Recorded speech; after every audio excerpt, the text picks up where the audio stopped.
taught you to play the piano? I started with my mother. At least my mother and father. My mother, growing up with my grandparents, because what really happened, my daddy died, and my mother was a teacher. She came back home, and same place at Mount Carey Baptist, and I grew up in the Baptist.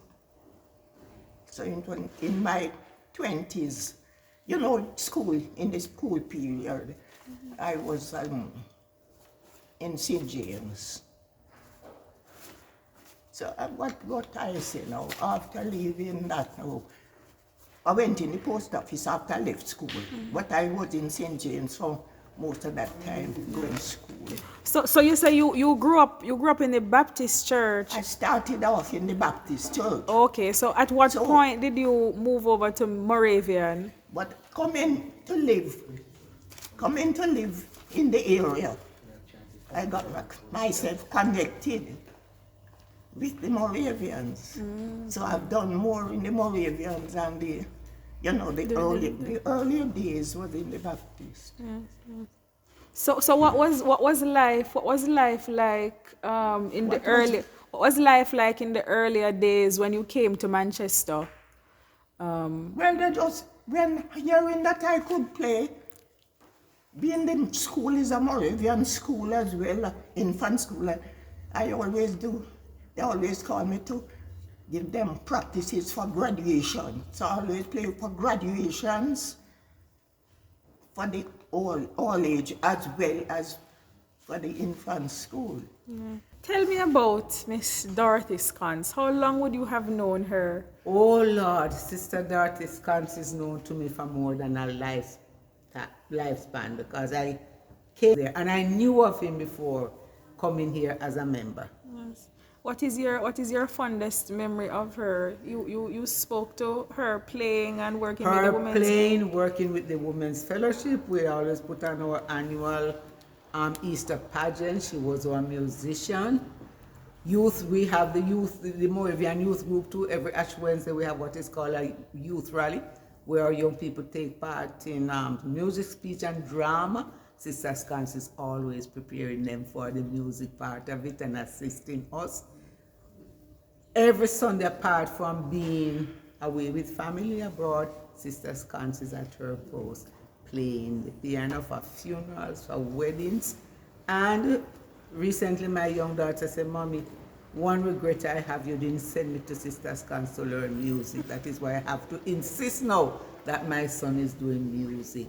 And she has taught a number of the young people too, music.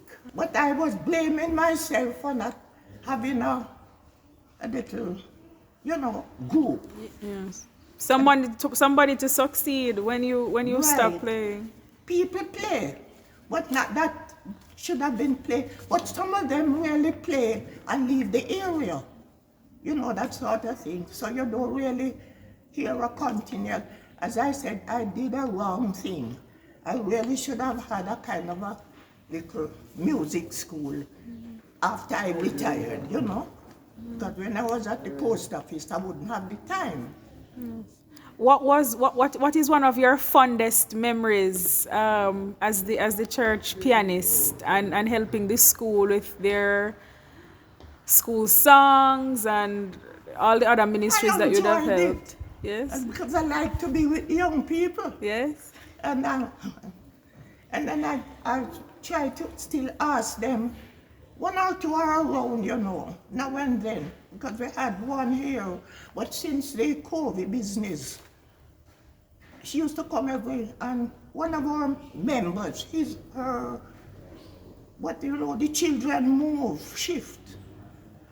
So even those who learn to play, you don't see them again. Now and then. So what do you do in the days now? So you play at church on Sundays and you were a postmistress back in the day. What do you do now? At home? Yes. They lock me up.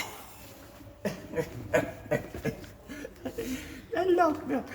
So I can't go because I used to play for funerals, weddings. Everybody used to call me.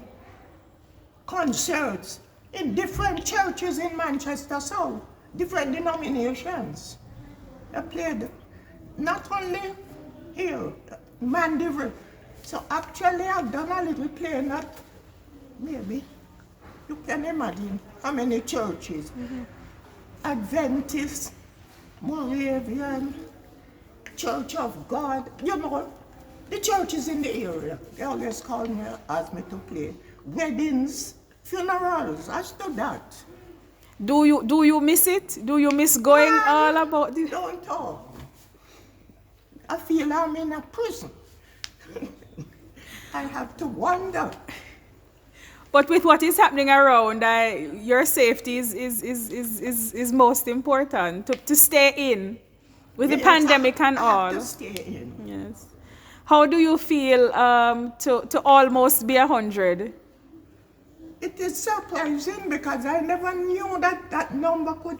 I have to look on my age paper, if you please, at times. And if anybody say, "But you look good," hear me now, look good. I'm moving, but I'm not myself. So do you feel like someone who is almost 100, or do you feel lighter in your... It looks kind of, you know, it's not nice. Because when you're accustomed to doing things, even at home, they'll say, "Don't do this." I say, "Leave me out and let me help myself." What I do and I stop. But I do every little thing. Yes. I cook my dinner. When Yes. I'm ready, I'll bake when I'm ready. And all little things. I do every little thing. Yes. Is there a favorite meal? Is there something that you absolutely love or enjoy eating and preparing? Well, nowadays I can't say I enjoy it to that. Because according to your age, you find that different points of your body go down. Your taste goes, your sight goes, you know, all the parts. But everyone still give me a little. You know, a little touch. I still do a little this, little that, the other. I still do everything. Yes. You would have lived a full life. I mean, 99 years on this earth is a long time. I'm the longest to my family group. I know. I have an auntie that died recently. She was 90. And another one, 90. And, you know, but I never knew this number come like a dream. Really. So you are the only surviving member of your siblings? I was an only child. Oh, you were an only child. That is it. I was an only child. Okay. How many children do you have? 6. I have 6 children, 10 grand and 1 great grand. For her to have lived to see 99 years, how do you feel about That is more than a blessing. 99 years is one, but still coming to church every Sunday, still at the piano. When the first time we had a pipe organ up there, and she was up there at the pipe organ. Now at the piano, she is still there and playing and giving service to the Lord. That is some faithfulness to her God. That is some commitment to her God and to her church.